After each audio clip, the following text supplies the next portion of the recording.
श्रीमद् भगवद गीता अध्याय 2 सांख्ययोग श्लोक 31 से 46। श्लोक 31।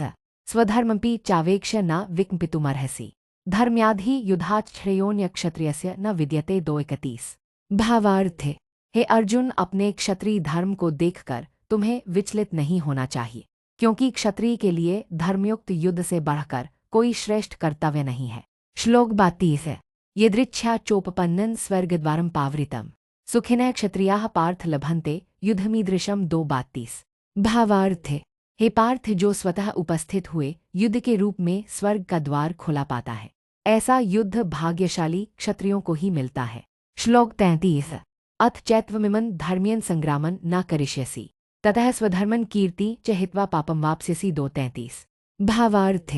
यदि तुम इस धर्मयुक्त युद्ध को नहीं करोगे तो अपने स्वधर्म और कीर्ति दोनों को खोकर पाप को प्राप्त करोगे। श्लोक 34। अकीर्ति चापि भूतानि कथिष्यन्ति ते व्ययाम् संभावितस्य चाकीर्तिर्मरणात् तिरिच्यते 2:34। भावार्थ। लोग तुम्हारी नित्य न रहने वाली अपकीर्ति का वर्णन करेंगे और सम्मानित पुरुष के लिए अपकीर्ति मृत्यु से भी बढ़कर होती है। श्लोक 35। भयाद्रनादुपरिन्तन् मिन्स्यन्ते त्वामहर्था येषा च त्वं बहुमतो भूत्वा यास्यसि लाघवम् 2:35। भावार्थ। जिन महारथियों के द्वारा तुम पहले बहुत सम्मानित थे, वे सोचेंगे कि तुम भय के कारण रणभूमि से हट गए और तुम्हें तुच्छ मानेंगे। श्लोक 36। अवाच्यवादांश्च बहुन्विदिष्यन्ति तवाहिता निन्दन्तस्तव सामर्थ्यं ततो दुःखतरं नु किम 2:36।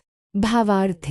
तुम्हारे शत्रु तुम्हारे सामर्थ्य की निंदा करते हुए तुम्हारे लिए बहुत से अपमानजनक वचन कहेंगे, इससे बढ़कर दुख क्या होगा।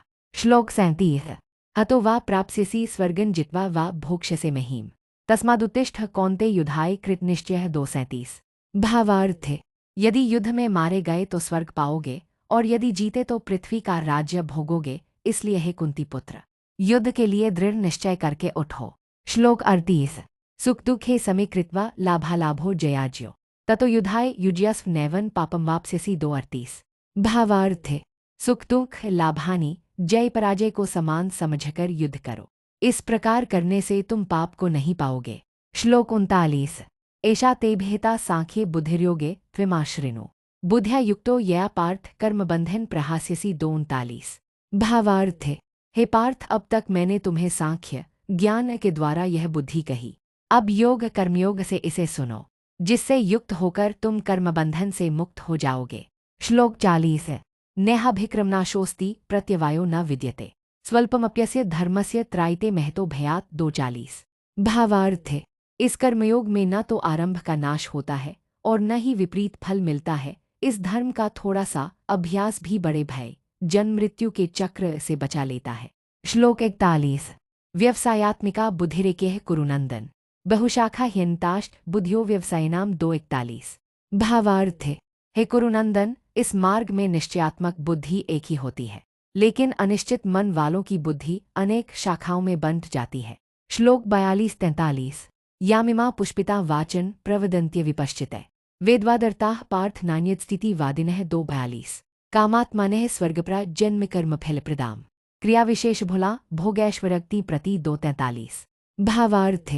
अज्ञानी लोग वेदों के पुष्पित आकर्षक वचनों में आसक्त रहते हैं, जो स्वर्ग की प्राप्ति भोग और ऐश्वर्य के लिए बहुत से विशेष कर्म बताते हैं। श्लोक 44। भोगैश्वर्य प्रस्ताना तया पृचेत्साम व्यवसायात्मिका बुद्धे समाधो न विधीते 2:44। भावार्थ।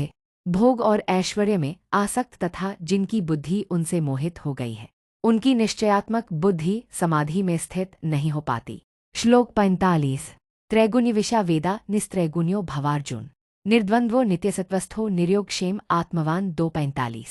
भावार्थ। वेद त्रिगुणों सत्व रज तम के विषय बताते हैं। हे अर्जुन, तुम त्रिगुणों से ऊपर उठो, द्वंद्व से रहित, नित्य सत्व में स्थित, योगक्षेम की चिंता से मुक्त और आत्मवान बनो। श्लोक 46। यावानर्थ उद्पाने सर्वतः संप्लुतोदके तावान सर्वेषु वेदेषु ब्राह्मणस्य विजानतः 2:46। भावार्थ। जैसे सर्वत्र जल से भरे हुए सरोवर में छोटे कुएं का उपयोग नहीं रहता, वैसे ही वेदों का प्रयोजन उस ब्राह्मण ज्ञानी के लिए नहीं रहता जो तत्व को जान चुका है।